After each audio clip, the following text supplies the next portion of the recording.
मच्छर के काटने से डेंगू फीवर होता है, ये सब जानते हैं और हर कोई इसको लाइटली लेता है, लेकिन डेंगू फीवर कितना खतरनाक हो सकता है। हमारे आईसीयू में भी रिसेंटली एक यंग पेशेंट की डेंगू फीवर से डेथ हो गई।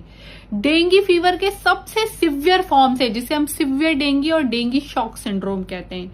जब डेंगू फीवर सिवियर होता जाता है तो वो शरीर के अलग अलग ऑर्गन्स को फेल कर देता है। उस पेशेंट की किडनी फेल हुई, उसका लिवर फेल हुआ, उसके ब्रेन में एनकेफेलोपैथी हुई, उसको बॉडी के मल्टीपल साइड से ब्लीडिंग हुई, उसके मुंह से ब्लीडिंग हुई, उसके यूरिन के रास्ते से ब्लीडिंग हुई, उसका प्लेटलेट काउंट बहुत कम हुआ और उसका ब्लड प्रेशर इतना कम हुआ कि सारे प्रयासों के बाद भी हम उसका ब्लड प्रेशर नहीं मेंटेन कर पाए और अल्टीमेटली ऑर्गन परफ्यूजन नहीं होने, एसिडोसिस होने से हमने वो पेशेंट खो दिया।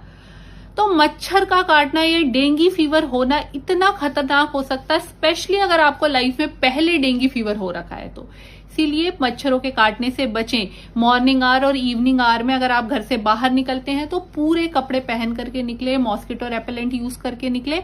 और डेंगू के जो मच्छर हैं वो दिन के समय में काटते हैं, तो इस बात का भी ध्यान रखें। अगर आप मेडिकल फील्ड से हैं और इस केस का प्रॉपर डायग्नोसिस, मैनेजमेंट एल्गोरिदम और क्लिनिकल रीजनिंग समझना चाहते हैं तो इसके लिए हमने एक्सक्लूसिव मेडिको कंटेंट बनाया है जो कि आपको सब्सक्रिप्शन के साथ में मिल जाएगा।